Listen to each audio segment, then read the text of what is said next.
हुआ कदीर भाई, हाँ। मैं उनका साला हूँ। कदीर भाई के जो होने के बाद में जो भी कदीर भाई जो घटना हुई, इसके पहले 11 दिन मेरे साथ में थे। 26 तारीख से कदीर भाई 8 तारीख की जो सुबह 10 बजे तक मेरे साथ में नासिक में थे।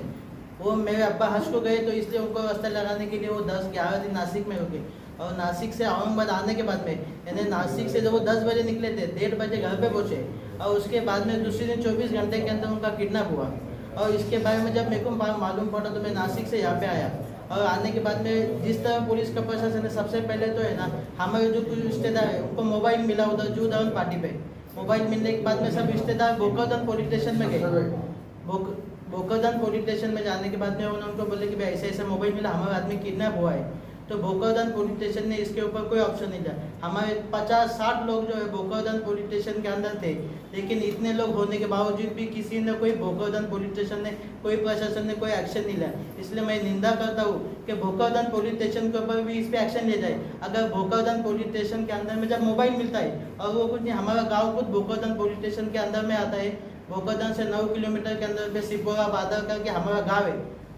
तो जो मैयत है मेरे भाईजान है वो वही रहते थे। ऐसे नहीं कि वो तो अभी काम धंधे के सिलसिले से वो यहाँ पे साइड हुए। लेकिन भोकरदन पुलिस स्टेशन के ना अगर इसके ऊपर एक्शन लेता तो जो बॉडी हमको इतवार के दिन मिली, तो उससे पहले वो जो बॉडी के इतने जो हाल है कि अल्लाह ना करे कि ऐसा हम तो सोचते नहीं कि कोई दुश्मन हो उसके भी हाल हो। तो जिस हाल में बॉडी मिली तो तुम क्या, मैं भी कोई भी हो तो इस हाल में दे नहीं सकता। इसलिए मैं तुम्हारे से न्यूज़ वालों से सबसे रिक्वेस्ट करता हूँ कि तुम भोकरदन पुलिस स्टेशन पे, भोकरदन PI से, जालना SP से, जालना कमिश्नर से भी ये बात की कि तुमने ये जो इतने लोग आने के बाद में भी, ऐसी संगीत घटना होने के बाद में भी तुमने इसके ऊपर जो है एक्शन क्यों नहीं लिया।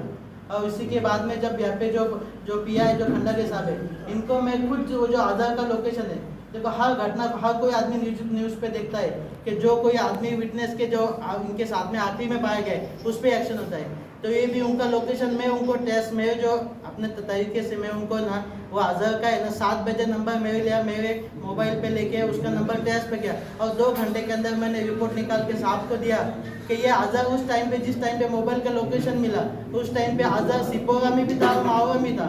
और माहौरा से उसके बाद में साहब ने उसको बुलाया, बिठा के उसको पूछा। मैं साहब को जब भी बोला हूँ, दरवाजे साहब साथ में बैठे थे, ये तुम्हें आज़ार पे एक्शन लो, पर उन्होंने आज़ार को पूछताछ करके छोड़ दिया। बोले मैं परबनी जा रहा हूँ। तो मैं उसके बाद में हम दूसरे दिन जब है ना इसके पंचनामे के लिए निकले, कुछ फुटेज हमने कलेक्ट किए आज़ार के बोलने के कि मैं इस टाइम पे यहाँ पे गया, यहाँ पे गया, यहाँ पे। उस टाइम में तो भी साहब को बोला कि तुम आज़ार को छोड़ो ना को, क्योंकि इसमें सबसे मुख्य गुनहगार आज़ार है। तो इतना मेरे बोलने के बावजूद भी साहब ने उसके ऊपर एक्शन नहीं लिया। और क्या पुलिस प्रशासन के काम, हमने इनको नंबर दिया तो उनका काम है कि इमीडिएट, उनके पास इतना सारा पावर है, तुम सब जानते हैं कि नंबर देने के बाद में 1 या 2 घंटे के बाद उनको CDI रिपोर्ट आ जाती है ये आदमी की लोकेशन। जब हमारे शरीर का आम इंसान उस आरोपी की है ना उसका लोकेशन निकाल के दे सकता है, तो इतना जो प्रशासन है इनके पास होने के बाद में इतना क्यों नहीं निकाल पाया।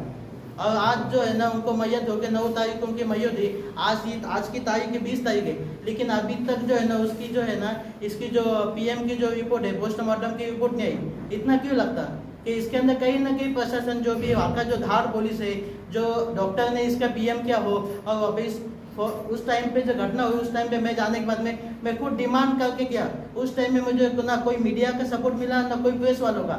इतना होने के बाद में भी मेरे खुद के एक्शन थे वहाँ पे ना फॉरेंसिक टीम, और फॉरेंसिक टीम ने वहाँ पे क्या गलत की। आज उस घटना जो यानी बॉडी मिलने के बाद में 10 तारीख से लेके 11 तारीख से आज तक है ना उसकी फॉरेंसिक की रिपोर्ट भी हम लोगों को पता नहीं की। कम से कम इतना तो चाहिए।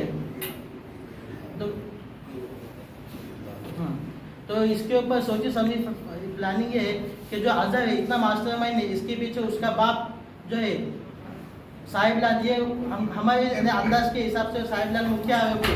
और इतनी घटना देने के बावजूद भी मैं साहब को जब बॉडी मिलने के बाद में फ़ोन करके बोला कि तुम इमीडिएट एक्शन लो, तभी उन्होंने उसको बोला कि तुम परबनी पुलिस स्टेशन में जाके जमा हो जाओ।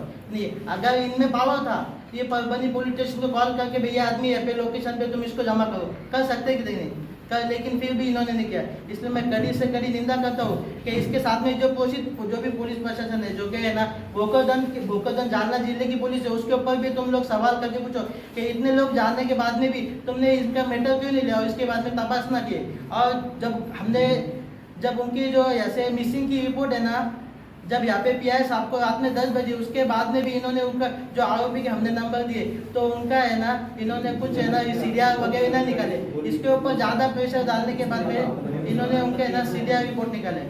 और अजहर के बोलने के एक मिनट सर, अजहर के बोलने के हिसाब से कि भाई मैं गाड़ी में गया, वहाँ से मेरे साले को लिया, साले की सब तमाम फुटेज हमने निकाल के पुलिस को दी, लेकिन अभी तक पुलिस प्रशासन ने ना उसको ना पूछताछ की ना उसको अरेस्ट किया।